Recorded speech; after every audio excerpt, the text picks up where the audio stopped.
Well, hello and welcome to our Lunch and Learn, part of the virtual summer learning series. My name is Mike Cottaccini, and I'm the Member and Public Relations Director at Cobb EMC, and I'm excited to introduce to you our special guest today as we look for ways to reduce your carbon footprint. A couple of things before we do that. All of your mics have been muted during the meeting today to prevent any outside noise, and you may use the chat function to ask any of our speakers questions throughout the webinar. We'll be reading those questions at the end of each presentation. Also, please stay on until the end for a prize drawing before we close the webinar today. Our speakers include Blair from the Southeast Efficient Energy Alliance, with all the benefits of owning an electric vehicle. Russell Seifert from Creative Solar will discuss installing solar in your home. And two of my colleagues, Krista Williams and Christine Mullinax, will talk about our new solar flower garden at Cobb EMC and how a smart flower can help your business. And another one of my colleagues, Jennifer Pinedo, will tell you about renewable energy credits and small ways to reduce your carbon footprint. To get things started, I'll hand it off to Ann. Great, thank you so much. It is certainly a pleasure to join you all today, and thank you to Cobb EMC and all of you for having me. I am the Director of Energy Efficient Transportation at the Southeast Energy Efficiency Alliance. Next slide, please. And next slide. So for those who don't know, SEIA is a regional nonprofit organization that works in 11 states on a range of energy policy issues. Our transportation work is focused on expanding the accessibility and availability of energy efficient transportation options, focused primarily on electrification, as it is the most efficient option currently available today. Next slide. To that end, we serve as a resource for stakeholders on transportation electrification information throughout the Southeast region. We support state policymakers, state agencies, and utilities. We also cultivate state-based leaders and support increased consumer awareness on electric transportation. Next slide, please. For my presentation today, I'm going to address the big picture, the benefits of EVs, the status of the industry, as well as share with you a little information on EV models available and about charging. How do you charge the EV? Next slide. So for those who don't know, the future really is electric. Electric transportation is a reality now and is advancing quickly. And it's important for so many reasons. The transportation sector is the #1 source of carbon emissions in most states today, or very close. Electric vehicles have many benefits. They're cheaper to operate than gas or diesel vehicles. There are fewer moving parts, fewer fluids to change. The brake wear is significantly reduced due to regenerative braking. An EV driver in Georgia can save between $850 and $1,200 annually by switching to electric. Of course, that's dependent on how much you drive and what those ultimate savings are. EVs also have greater efficiency. When you compare inputs to outputs, EVs maximize the energy used compared to gasoline, diesel, natural gas, and even biodiesel. They also enhance the utility grid. Next slide, please. EVs also have better vehicle performance and driving experience. EVs are fun to drive. They're quick, they're quieter. What's more, they're super convenient. You can fuel up at home. Most EVs can be charged at home, either using a simple wall outlet or having a level 2 charging station added to your home, which I'll cover a little bit later. EVs are also better from an energy security and price volatility perspective. The cost of electricity has historically been lower and more stable than the price of gasoline or diesel. And Georgia, as a state, spends billions of dollars annually to import oil. So switching to EVs will help reduce that need and keep more money here in the state. Next slide, please. According to analysis conducted and updated every 2 years by various organizations and researchers, based on the most recent data, the average EV produces carbon and other greenhouse gas emissions equivalent to that of a gasoline vehicle that gets 88 miles per gallon, and less than half of the lifetime emissions of a gasoline vehicle. Accounting for the emissions from the Georgia grid as a whole, The average EV produces the equivalent of a car that gets 62 miles per gallon. There is not a gasoline vehicle on the road today that has that efficiency. And this is the result that our grid compared to the national number of 88 miles per gallon due to the fact that our energy grid is made up of a variety of resources, including natural gas, coal, biomass, solar, and nuclear. In 2020, renewable energy surpassed fossil fuels for the first time in more than 130 years and continues to grow. And that fact will help ensure that every EV on the road is getting cleaner over time. Next slide, please. EVs also lead to a net reduction of air pollution that contributes to asthma, cancer, and other negative health impacts. Next slide, please. So where are EVs today? How have the sales been going? I'm going to share a little bit on national and state data on the EV sales. Next slide. So at the end of 2019, the US had reached more than 1.5 million electric vehicles. The oil industry had begun acquiring major charging companies. All major medium and heavy duty vehicle models have been announced and deployed. And many large and small businesses from Amazon and Walmart have made commitments to transition their fleets to electric. Vehicle cost is declining and expected to reach parity with conventionally fueled vehicles by 2023. And the range is increasing with every new model that is being released to the market. Next slide, please. So as you can see here, the US has experienced year-over-year growth. Well, that is until the recent COVID pandemic, and I will address that shortly. Next slide, please. So in the Southeast, Florida has led the region in EV adoption, followed by Georgia.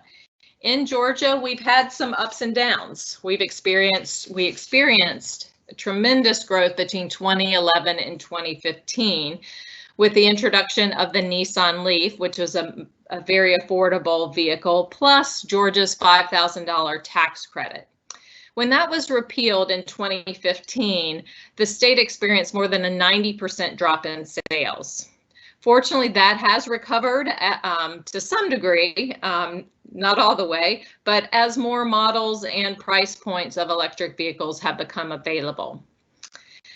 As you can see, we're again experiencing some growth, and this has been the result of, as I said, more models coming out, particularly Tesla's Model 3, which was a more affordable version vehicle for Tesla, lower price point.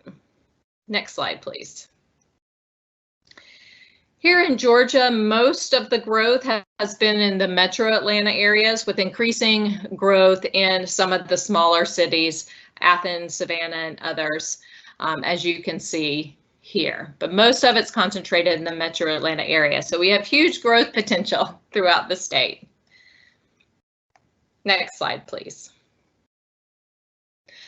So the question of the day that we've been getting is, how has or is COVID-19 affecting this growth? Well, most U.S. automakers shut down for about 2 months when it first began, and that it has impacted their plans. However, it's not quite been to the degree that we may have expected. Between January and May, U.S. EV sales were down about 20% compared to 2019. EV sales did grow in some of the overseas markets, but other auto sales have plummeted. Tesla reported a 40% increase in their deliveries in the first quarter of this year, and more than $65 billion in investments were also announced. But as the pandemic rages on, the extent of the damage will likely become a little bit clearer. After outperforming the conventional vehicle market through April, U.S. EV sales plunged by around 54% in May compared to 2019. Only 11,000 vehicles were sold in May compared to 25,000 in 2019. Tesla continues to dominate the market, claiming more than half of the total sales of EVs. The automaker's lead is bolstered by the introduction of their Model Y vehicle.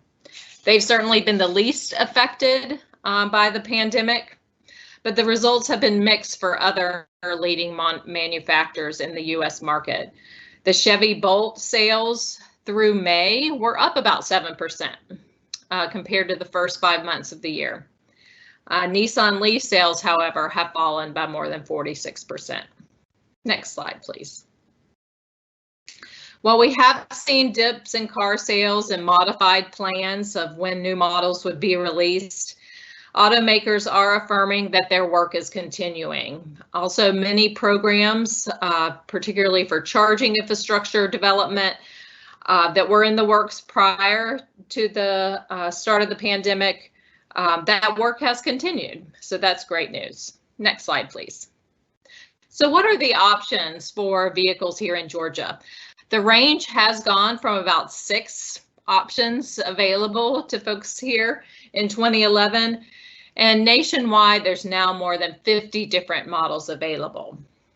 In Georgia, unfortunately, not all of those are available through dealers here, but there are many that are, and some can be ordered, of course, and brought into the state. Next slide, please. So here is a look at some of the most popular EVs. Of course, again, Tesla continues to lead with the most available options, the S, the X, the 3, and the Y, and we'll have the Cybertruck coming next year. GM has doubled their commitment to deliver more than 20 EVs across their brands by 2023.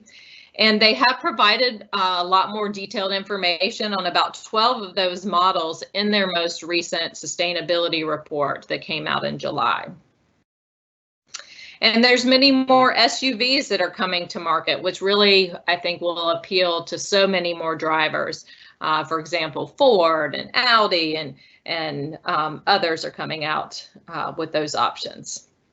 It's also important to recognize that the overall range of the models, I did mention this earlier, that are being sold continues to increase. In 2011, the median range of EVs was just 73 miles. Today, it's more than 200. And in many cases, with the vehicles coming out next year, really between 2021 and 2023, we're going to see the 300-mile ranges. And of course, this is really important to attract more consumers, and it also will be helpful for folks like Cobb EMC and other utilities to determine the types and locations that charging infrastructure will need to be deployed. Next slide, please. In addition to the expanding market of light-duty vehicles, the medium and heavy-duty markets are expanding. We're seeing more electric school and transit buses, long-haul trucks, and others. This is a critical market to realize even greater emissions in terms of, carbon reductions, because many of these vehicles are some of the highest polluting on the road today. Next slide, please. So next I'm going to share information about charging your EV. Next slide. So there are 3 primary levels of charging, plus there's some super charging that Tesla does, but 3 primary levels. Level 1 is just a 120 volt outlet, your normal, outlet in your home. You can plug into the wall and you would get about 40 miles per 24 hours. It's pretty slow. But you can also have a level 2 charger installed at your home. That's available at home, but a lot of the charging you see out at grocery stores and others, that's more than likely a level 2 charger. And there you can get about 25 miles per hour of charge. And then there's what's called DC fast charging. And most of that level of charging will be public, not really in your home. And you would use that when you're taking longer trips or need a quick charge. And you can fuel up in about 20 to 40 minutes, depending on the vehicle type and the speed. For homes, folks usually do use either the regular outlet or the level 2. And, just a point of note, most EV drivers today do, more than 80% of them do most of their charging at home. But if you are out in public, the best way to find charging is by using an app called PlugShare, plugshare.com.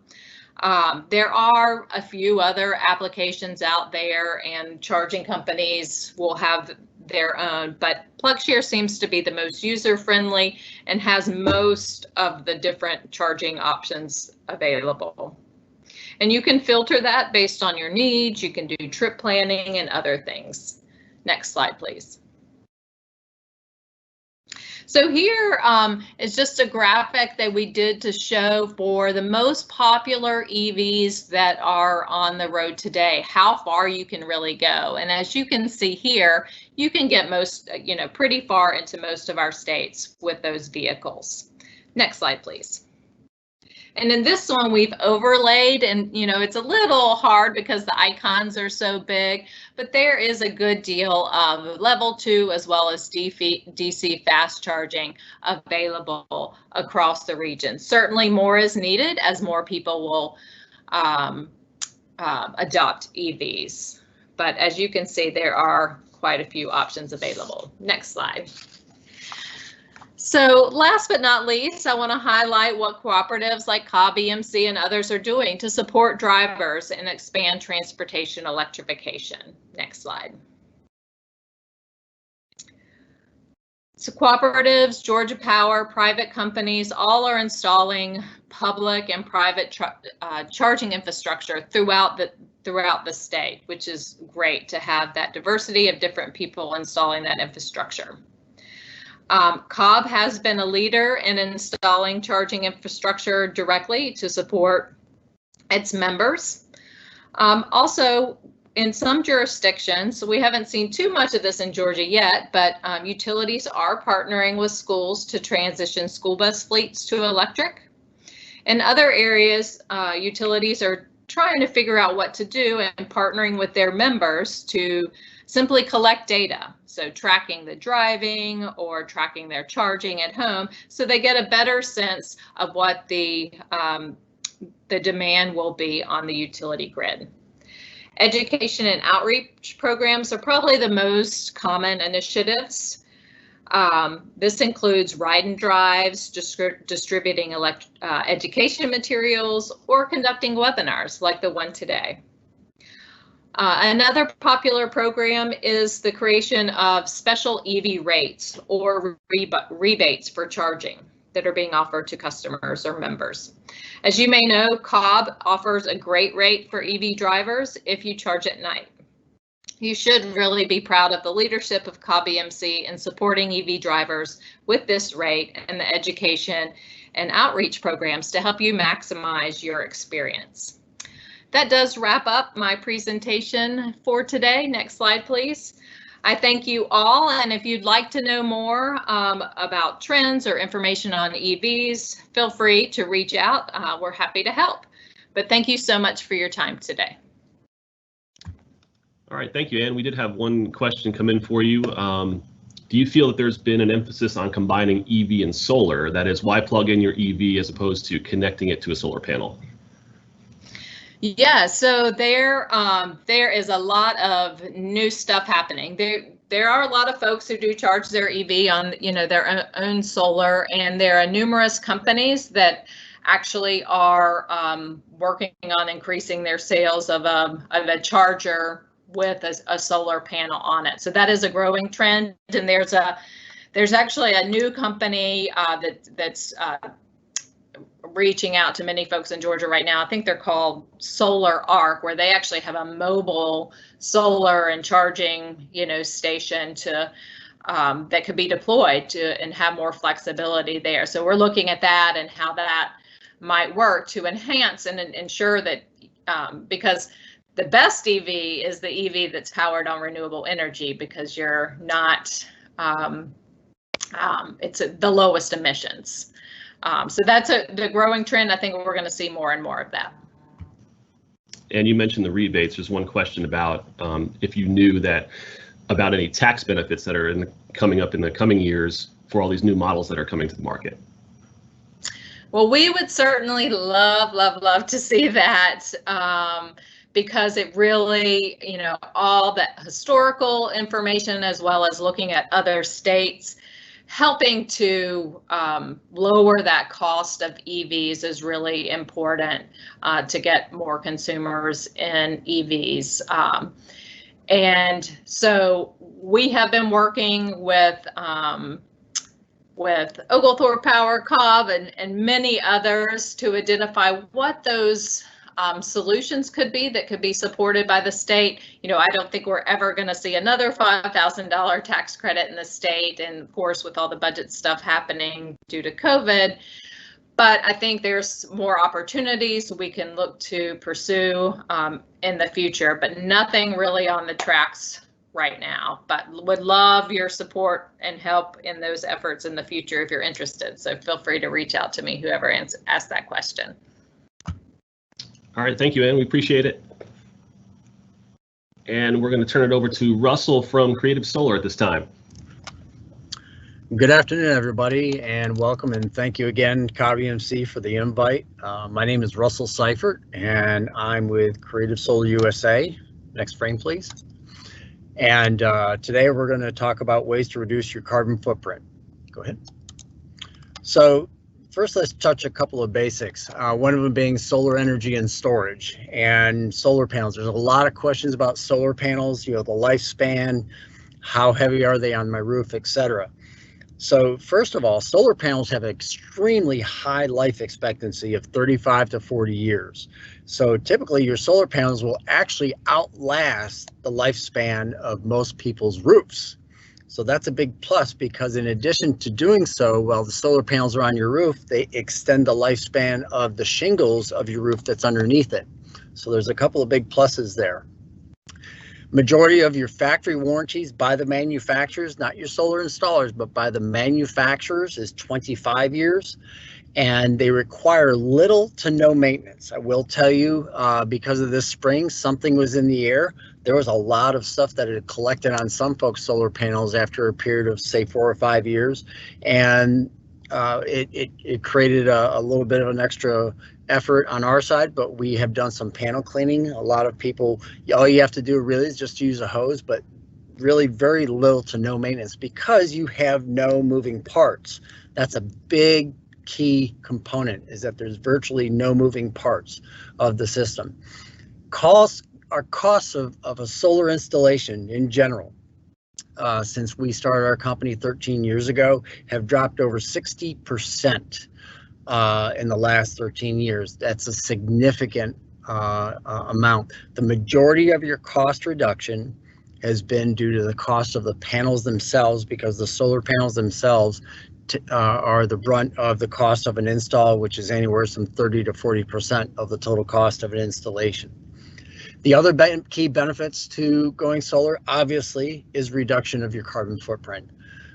In addition to it, there's many people that the reason why they want to do it is for energy independence. That's a big plus.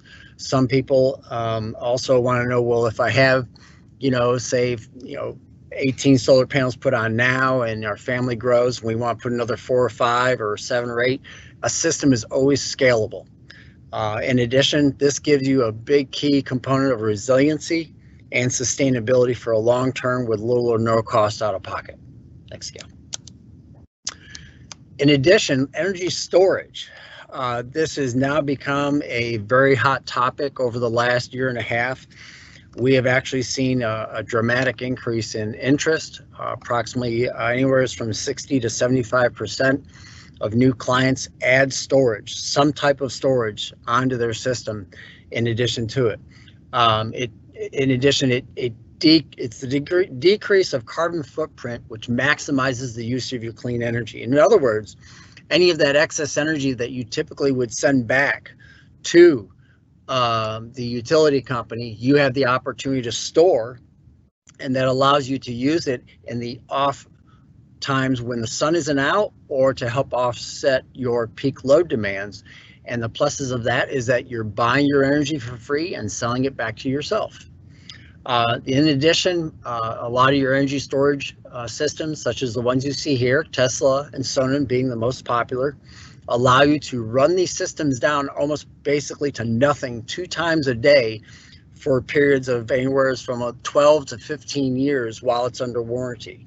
So you have a lot more versatility of energy storage than you did, say, 5 or 8 years ago.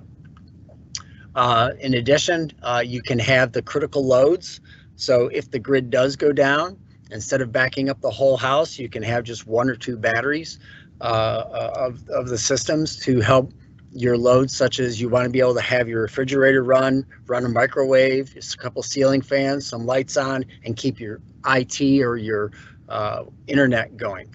Don't expect to run an air conditioning unit or a heating unit on a backup system unless you have a lot of batteries, which would cost a lot of money. In addition, it's more reliable than backup gas generators, which require routine maintenance. The fuel can go bad. When you need the generator, it doesn't kick on, etc. And the economics of energy storage, the costs have dropped significantly, approximately 76% since 2012. And here again, you have resiliency in the systems as well. The only thing I'm going to add on here is that due to COVID, there are some production delays in the Teslas, but the Sonnens are still on track, and we're running about anywhere from a month to 2 months behind on getting Teslas in for some of our clients. Go ahead. So how does all of this work with the grid? First off, you always want to be connected to the grid. I hear a lot of people asking, saying, I want to be off the grid. Well, that's a big request and a big demand, because when everything kicks in on your home, such as your AC units, and you happen to turn the microwave on when that AC unit's kicking in and everything, that surge, you have to have enough storage to support that surge. Number one, that's where your grid is extremely valuable and a very reliable asset. In addition, that if something happens to what you do your system or maintenance, or you have to have something running, you still have the grid. Remember, your grid is still the most reliable source of electricity coming into your home, because we don't have moonlight solar yet. I'm sure somebody's going to be working on it, but we don't have that yet. So getting into how this works. So the solar energy is collected by the sun, which creates a DC current. You have microinverters or an inverter that converts that DC current into AC, an alternating current that your home pretty much uses 90% of. Any excess, or you can program it to charge your battery prior to going into your home. And once your battery is full, the excess energy at that time can be run into your house. If your house isn't using it, then because you're still connected to the grid, it allows you to send the excess back, which CAB-EMC will give you credit on your following bill, and that helps reduce your billing as well. And the rest of the time, it supports the loads in your home, whatever is running, and then you can always use your energy storage at certain times when you want to. Go to next slide. So through a day, this diagram will give you an idea, and you can always download the presentation afterwards to study a little bit more. But this gives you an example of just one day. So as you see the blue line where it says nighttime, energy consumption is generally low. Everybody's sleeping at home. The only thing that may come on is your refrigerator just to maintain its temperature, and your air conditioning. In the early morning hours and the late afternoon, early evening is when you use the most energy. Now, because a lot of people were working from home during COVID, you see where that big bell curve where it says surplus energy, that's being consumed right now quite a bit by many households because everybody's working from home. But generally, when the family is working and things are kind of normal, or let's say things were where they were back in the first quarter of the year, kids were in school and everything, and you had all this excess energy that was going to waste. It was then going to the home, so it's going back to the grid. Well, during that time, you could send that excess energy into your energy storage system, thus allowing it to using it towards the evening when everybody's home, dinner's being made, TV is on, everybody's checking out what's on YouTube and the latest and greatest. And therefore you can use your energy storage that while the sun is going down and or have setting. If you have excess the following morning, you can use it before the sun comes up as well. And you just can continue to repeat that cycle for many, many, many, many, many years. Okay. So a little bit about us, Creative Solar USA. We are a Georgia-based company. We're going on our 13th year. And what are we in general? We are what is called an EPC developer. We consult, design, engineer. We buy the materials, we construct the system on your house, we permit it, we interconnect it, and we also we help people with some financing resources. If people don't have financing resources of their own, we do provide them with some direction. We have over 850 solar installations in the Southeast, mainly in Georgia, over 13 megawatts in installations. 95% of our work is done in-house. These are employees of Creative Solar USA. One of the purposes of this company to be created was to create jobs, create innovation and new technology, and it's working out pretty well. Our scope as far as, well, what size system do I need to look at? Pretty much the size systems we deal with, where it's the economics work for most homeowners and business owners, etc., is anywhere from a 4 kW, which is 4 kilowatts, which is about 12 to 15 solar panels, to 2 megawatts. 2 megawatts, to give you an example, would cover up to 10 to 15 acres. We have 6 NABCEP certified professionals on staff. It is a very grilling and staging qualification process. They say it's got about a 45% failure rate the first turn you try to take at it. So a lot of people compare it to a CPA's exam. I don't know if it's really that hard, but it is definitely challenging. So that I want to just cover the top of the cake, so to speak, not get too into the devil of the details. Some of the people may have some questions as far as how do I know if my house is going to work and what have you. You can always look on Google Earth and you can see what part of your house is south facing, which parts is east and west, which also work, and you look at the trees for your shading. So go ahead to the next slide if you would. So why is it taking so long and now so popular, and what are people doing with solar? First of all, the economics, because of the price dropping, aka it's been basically more affordable. Your ROI, or return on investment, is anywhere from 5 to 11 years. That's commercial versus a homeowner. Homeowners is anywhere from 10 to 12, just depending on the rate you pay and the rate program you're on. Business owners, it can be 5 years or less, because some folks have businesses in the rural area, and there's other incentives out there to help them reduce their overall cost. Some other big pluses that there's now enough data to provide it and hand it in front of people's eyes, or a bank, is that it increases the property's value at an average price of $15,000 regardless of the size of the system. A home with solar will sell 3 times faster than one without. It proved itself very, very well in that case in the early 2010, 2011, when the economics were still going through a recovery. In addition, it's another benefit of helping, you're offsetting your carbon footprint.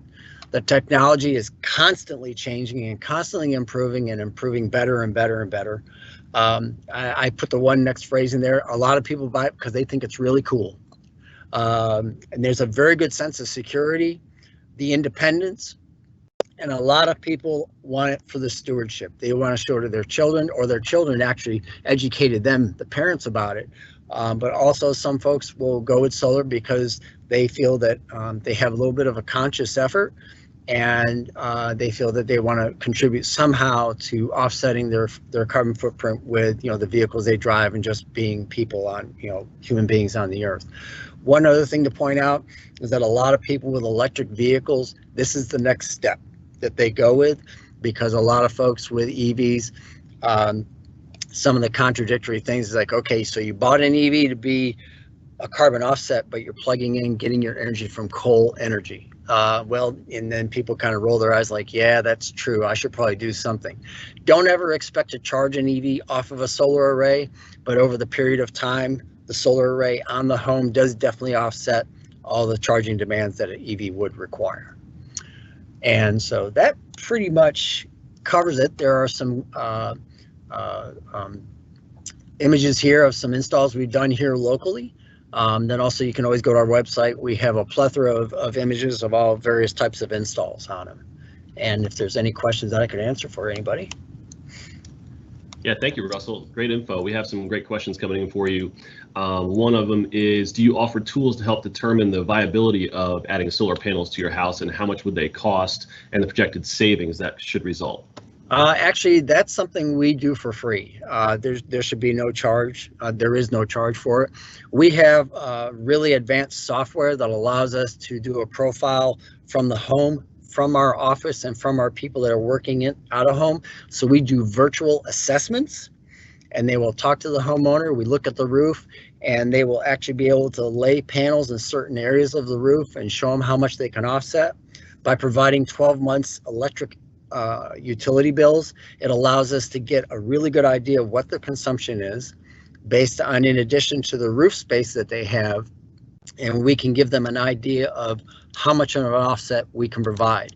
Now, sometimes folks don't have enough roof space. Sometimes folks have more than an adequate roof space, but we will provide them with multiple options. And it's a pretty thorough investigation. You know, how old is the roof? What are the condition of the shingles? How old is the house? And on the virtual assessments, we'll even ask the customers to take pictures of the attic. So we do an assessment on the structural integrity.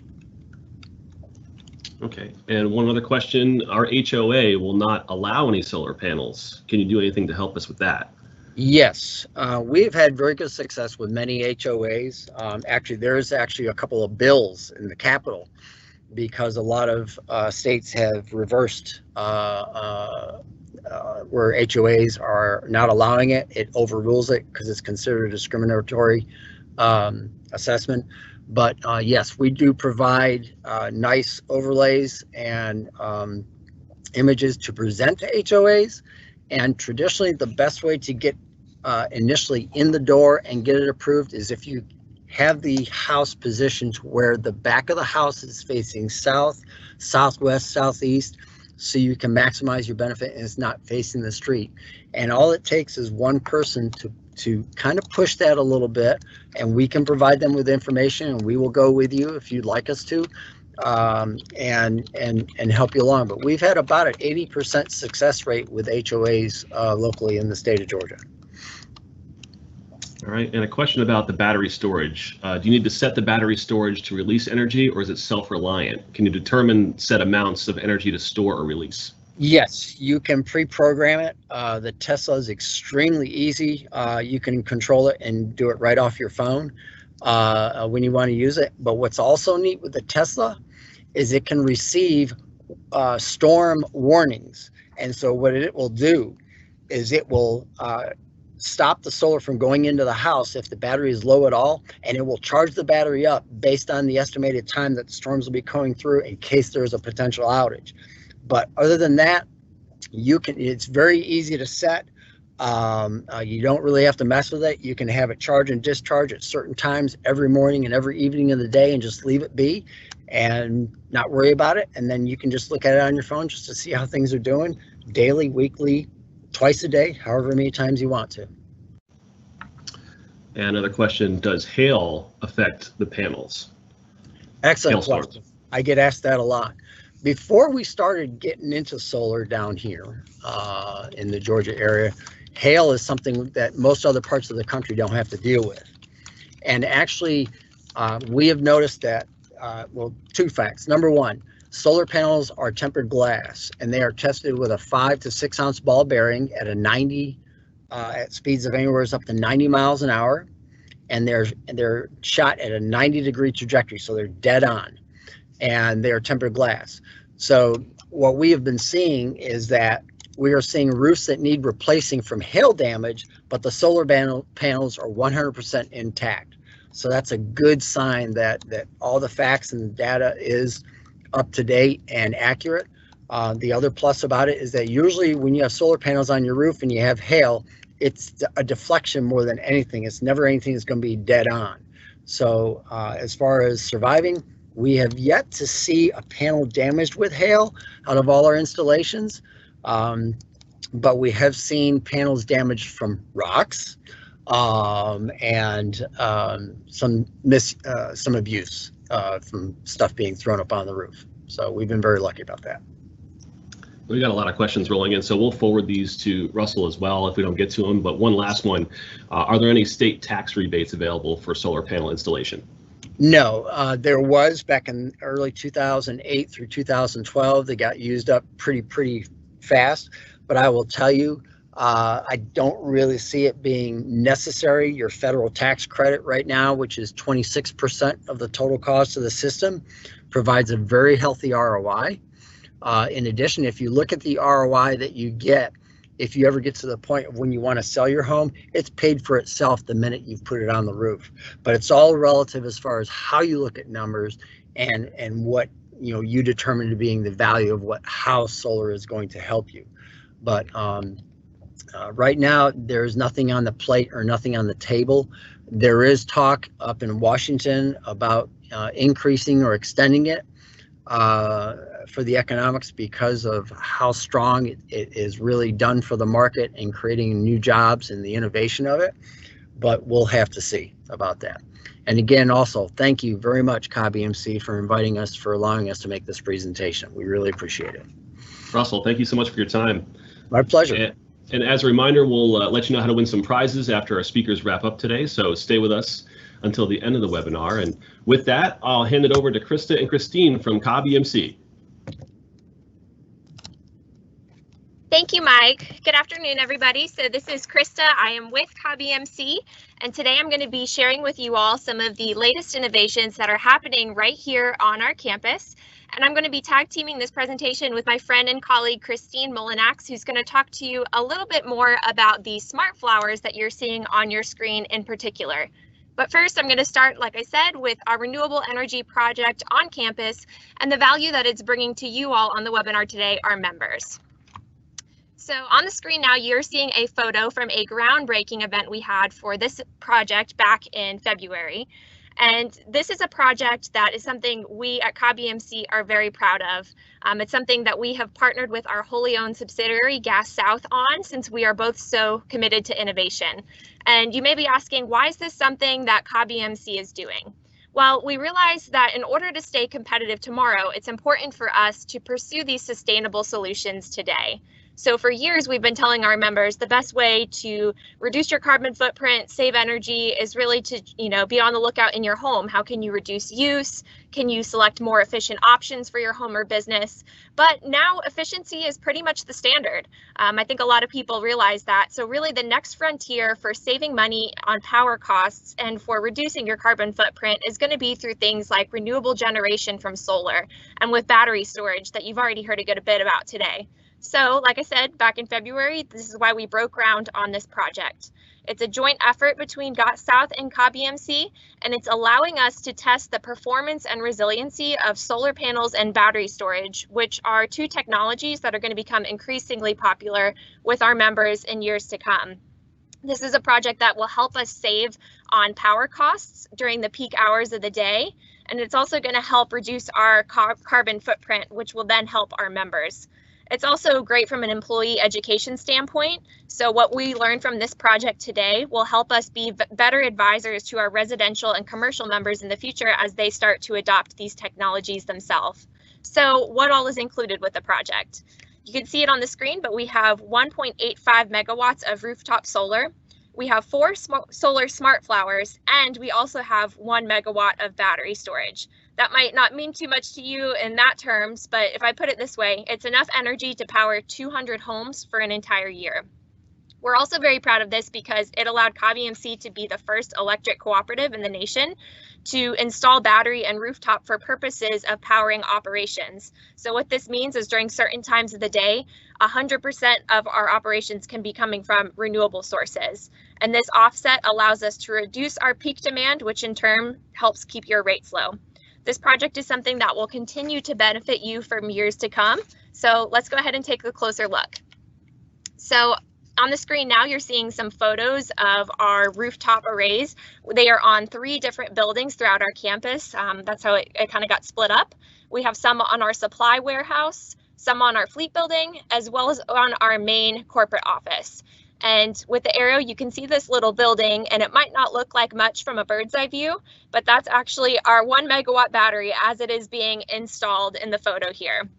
But if you're just passing by CobEMC's campus, or if you hadn't been on this webinar, you might not ever know that these amazing innovations are at work here. So this is why we wanted to do something a little bit more visual in terms of solar, so that we could showcase to our members that commitment to sustainability and help educate them on how they could take some of these technologies into use in their own life.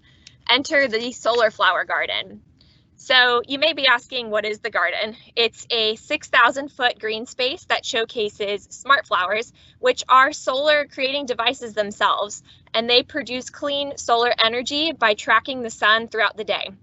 They might kind of look small on the picture, but they're actually each 16 feet tall, and they can produce up to 6,200 kilowatt hours per year, which is enough to power a small home or charge 2 electric cars. The garden is located at our office in Marietta, and you might have seen the smart flowers if you have driven by recently on Highway 41. Christine is going to talk to you a little bit more in depth in a couple minutes about how these solar flowers work and how they can help reduce carbon. But for the time being, all you need to know is that they support solar, they brighten our community, and we did this for you all, our members. We want you to come to this garden space and enjoy it with your family and friends. So you can see on the photo on the screen, we have an EV charger. That's actually a DC fast charger. Since EV programs are something that's super important to us, you can come there and charge your car. You can also learn more about our EV programs at cobemc.com/EV, and you could also check out our fleet cars yourself as well if that's something you're interested in. But at the garden, you could also learn about solar, smart flower, and EV charging from educational signage we have in the space. You could use the picnic tables to have a lunch or meeting, and you could request to book that space out for a private event on our website. Or you could just stop by at any time. The garden's open every day from dawn till dusk. And the URL for the garden where you can request an event or just learn more, it's cobemc.com/garden, which is on the screen now. But if you choose to stop by when the sun is either coming up or coming down, you'll be in for a special treat. So I alluded to this a little bit, but what makes smart flowers so smart partially is their ability to track the sun. So they open and close each day just like a garden flower, and they follow the sun throughout the day. So before I hand it off to Christine, I have a quick time-lapse video that I want to show you so that you could see what these smart flowers look like in action.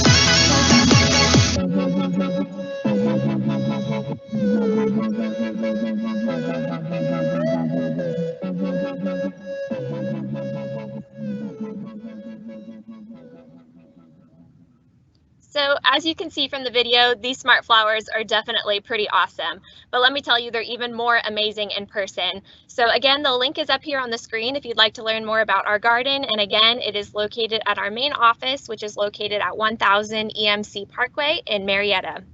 Now I'm going to hand it over to Christine, who's going to tell you a little bit more about smart flowers and how you can bring one to your home or small business. So with that, I'll pass it to Christine.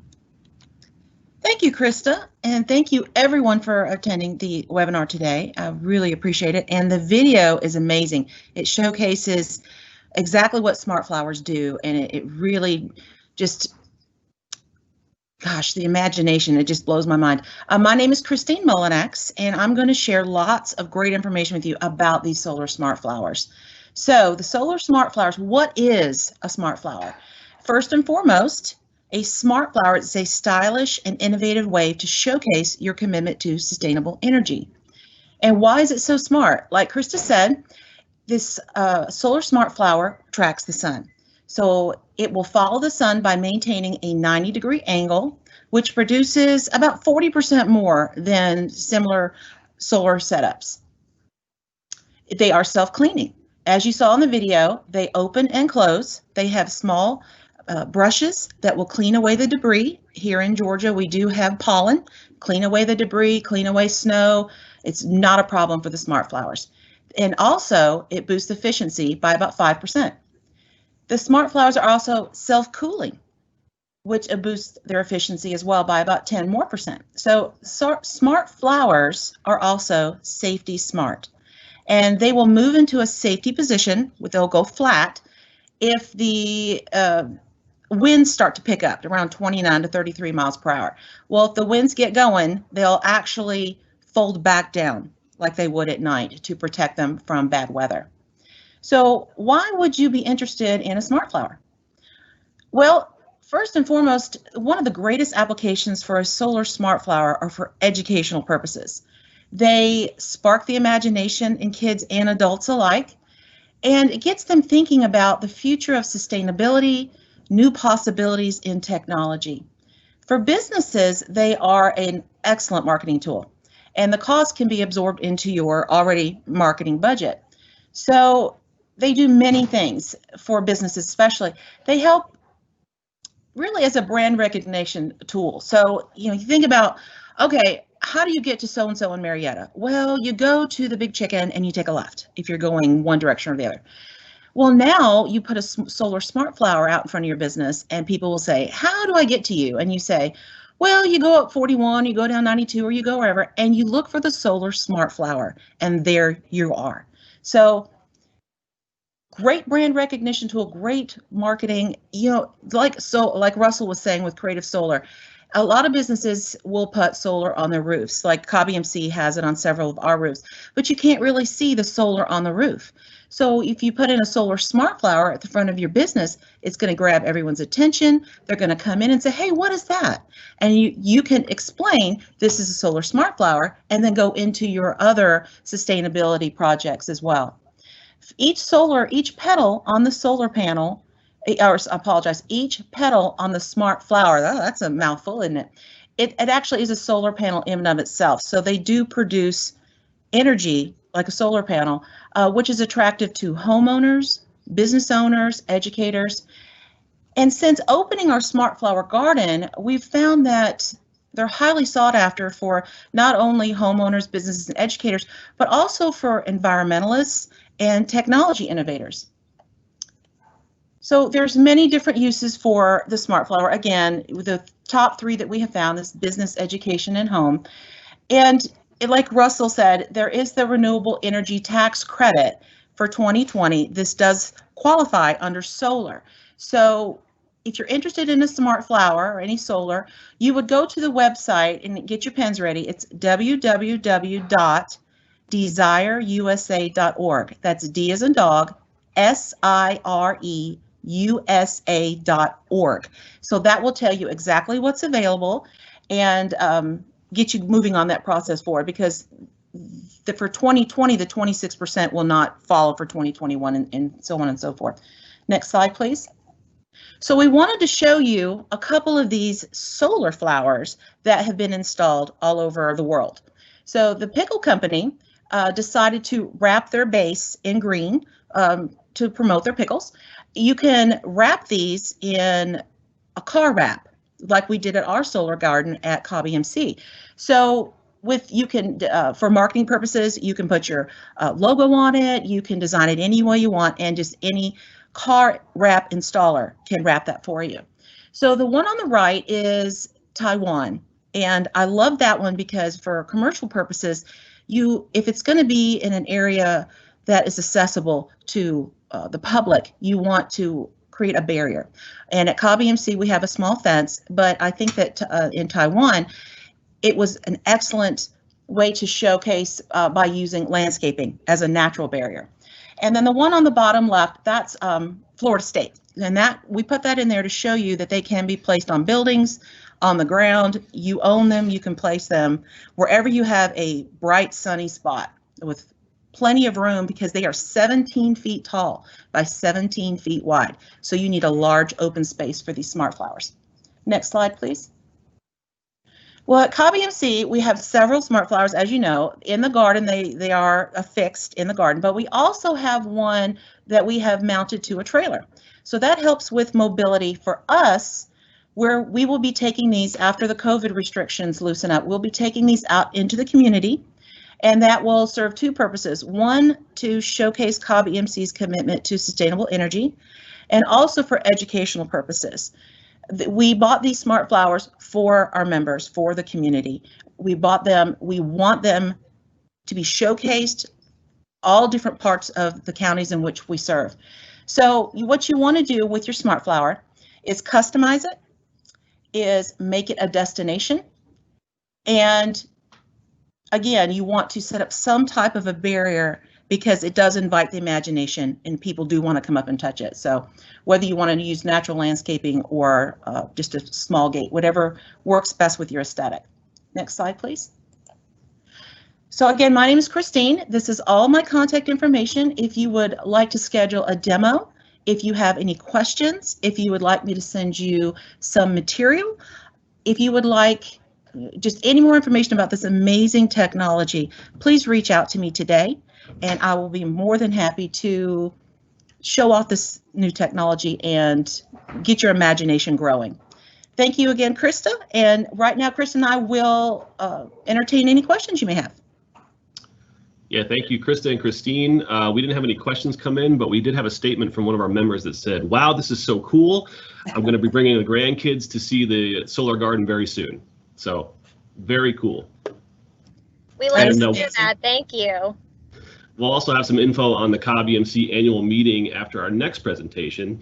And with that, we'll hand it over to Jennifer from COB-EMC. Thank you, Mike. That statement makes me really excited. We are definitely eager to get back to our events outside. So we'll be excited to host them and have members come in to see the smart flowers. So good afternoon, everyone. My name is Jennifer Peinal, as Mike mentioned, and I am part of COB-EMC's marketing department as well. So one of our main goals with this webinar was to ensure that we shared different ways and opportunities for our members to reduce your carbon footprint if you're interested in doing so. And so you have heard a few major projects or changes you can make to your overall lifestyle with electric vehicles, solar in your home, the smart flowers. And so now I'll be sharing a few simple things you can do in order to reduce your impact on the environment on a shorter term. Next slide. So first, to understand what is our carbon footprint, this is the total amount of greenhouse gas emissions that come from the production, the use, and end of life of a product or service. So for us, the bulk of our carbon footprint comes for our transportation, our housing, and food. So the miles that we travel by car, by bus, by train or plane, or the energy that we use in our home, all produce greenhouse gases that have a tremendous effect on our health and environment. So for example, they cause climate change, contribute to respiratory disease from smog and air pollution, and then food supply disruptions and increased wildfires. Next slide.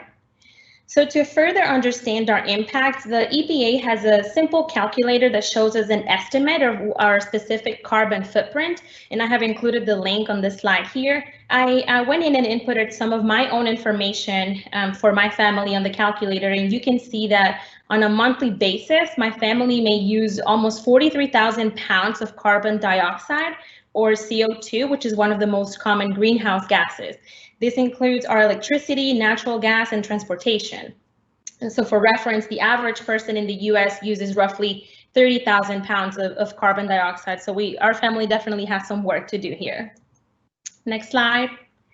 So how could we go about offsetting some of these greenhouse gases that we're responsible for? Here's 5 ways that we can do that. To start, we can plant a garden in our backyard. There are different fruits, vegetables, and herbs that we can grow in our backyard instead of buying at the grocery store. Now that we're entering fall season, we can consider growing a few vegetables that will come in season, like beets, broccoli, cabbage, carrots, even green onions and spinach. You can also correctly recycle. You have to make sure to empty your bottles and clean food waste off of your food containers before you put them into your recycling bin. And that way you can make sure your recycle bin is not discarded completely and ends up in a landfill. COB-EMC also hosts a paper and metal recycle day every year, twice a year in the spring and fall. And our next recycle day I put on here is on Saturday, October 3rd. This is in an effort to help our members properly dispose of metal and paper items. And you can also make sure that you unplug your devices. You might be surprised to learn that all electronics use energy when they're plugged in, even if they're not if they're powered down. So in the US alone, this is called vampire power, and that's responsible for draining up to $19 billion in energy every year. Anytime that a cord is plugged into a socket, it's drawing energy. So although your device is not charging, you're still contributing to your carbon footprint. So a simple solution there is just to leave your electronics unplugged at all times, unless you're actually using them. And that's something that we can all try to do even today. Next slide. So another way to reduce your carbon footprint is by shopping a little less. Many major clothing retailers practice what is known as fast fashion, which means that they sell an endless cycle of must-have trends at extremely low prices. Because this is quantity over quality, fast fashion retailers can charge next to nothing for items that are mass-produced and easily disposed of, so they end up in the landfill. And that accounts for over 15 million tons of textile waste every year. And lastly, another way that you can reduce your carbon footprint is by participating in a carbon offset program. And COB-EMC is launching a program called Green Energy for a Penny that we will discuss in detail next. So we are very excited to announce the official launch of this new Green Energy for a Penny program. This is an optional program that allows COB-EMC members to purchase renewable energy credits to offset their carbon footprint and participate in clean energy from local solar farms without any additional effort. If you're not familiar with this term, I know that it was a little hard for me to understand at first. What is a renewable energy credit? So simply put, a renewable energy credit is a certificate that represents 1 unit of renewable energy. So amongst all the energy that we have in our mix, these renewable energy credits help us to quantify how much of that energy is renewable. And the goal of this program is to provide members an opportunity to participate in clean energy by purchasing these RECs. And just like the name suggests, it's for a penny. So next slide. So here we have some details about the program. The cost to participate in the program is 1 cent per kilowatt hour for up to 25,000 used. And that would be where most of our residential members fall, or ½ cent per kilowatt hour over 25,000 used. And this would be more for our commercial members that have a large electric use. This is in addition to your energy bill, but it does offer the opportunity for those members that are interested to pave the way to a cleaner future. Members can select to dedicate 100, 75, 50, or 25% of their energy use to renewable energy credits as part of this program. And so as we can see here in the graphic and example, if a member chooses to dedicate 50% of their energy use to RECs, and they use about 1,000 kilowatt hours in a month, that would be an additional $5 to their electric bill for that particular month. So both residential and commercial members are eligible to participate, and there's no time commitment, so you can try the program and then come off if you desire to do so. Next slide. So how does a program all work? This is a simple graphic to illustrate the idea behind the Green Energy for a Penny program. You can see that all electricity comes into our mix, both renewable and non-renewable sources. No matter how it was generated, it comes to our grid. And from there to members' homes. So with the purchase of the renewable energy credits through this program, we see this additional line here that illustrates the renewable energy coming to our members. However, this is not directly, but the RECs purchased are being retired each month and can no longer be sold. So you can think of it as they're being allocated and dedicated to you specifically. And that's where that additional green line comes into play. Next slide. So who may benefit from participating in this program? Residential members who may not be able to place rooftop solar in their homes because they may have HOA restrictions, members who live in an apartment complex but still want to participate in clean energy, members who have already started their efforts with solar panels, you know, smart flower, an electric vehicle, and want to continue to lower their carbon footprint even more, in large businesses that have sustainability goals. For example, I recently received a sample from one of my colleagues of a new Crayola box that promoted the fact that the crayons were produced with 100% renewable energy. So the company could be participating in a carbon offset program like this one, and then that helps them to achieve their sustainability goals. Next slide.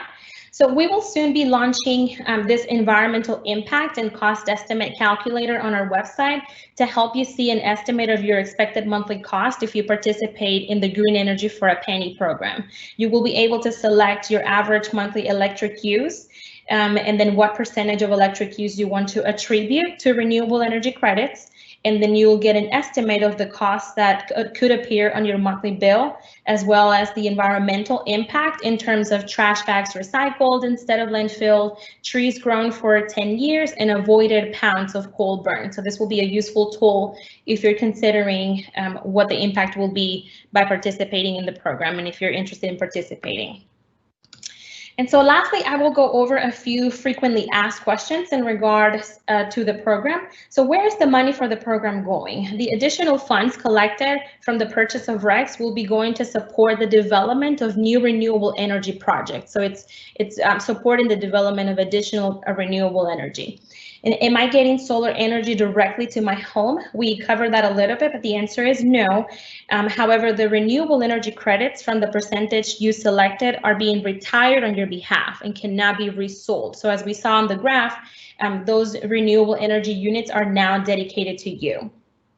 And is the program in addition to my electricity cost? And the answer is yes. So your REC usage in the program will be an additional cost on your bill, but it means it is meant to give you an opportunity to participate in green energy.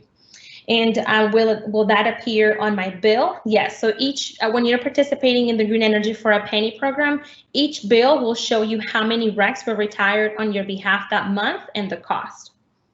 And we have already covered what a REC is, but again, REC stands for Renewable Energy Credit, and it is a certificate representing a unit of renewable energy. So next slide. I have here, if you are interested in going green for a penny, here's how you can enroll today. So you can give us a call, send out an email, or visit our website and fill out a form to get more information about the program. And so with that, I will take any questions if there are any. Thank you, Jennifer, for the great info. I don't see any questions in the chat, but if you have any additional questions, you can leave them in the chat and we'll email with your email address and we'll respond to you directly there. All right, thank you very much. Thank you, Jennifer. Before we get to our prize drawing, we have a message that includes our friend Watson. Hi everyone, I'm Krista and I am out here at the Cobb County Safety Village with my friend Watson, who is Cobb EMC's Safety Hawk. Watson was here today helping some of our local seniors celebrate their graduation, but now he's excited to tell you all about our next webinar event. So Watson, take it away.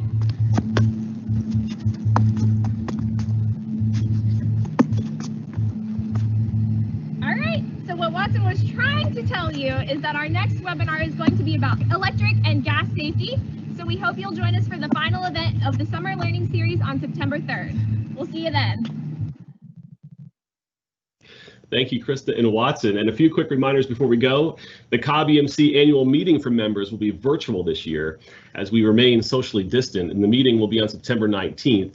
And if you register early, you can win prizes. So if you register by Monday, you can win a $1,000 bill credit. And we'd love to have you attend our virtual annual meeting in September, and thank you for registering early.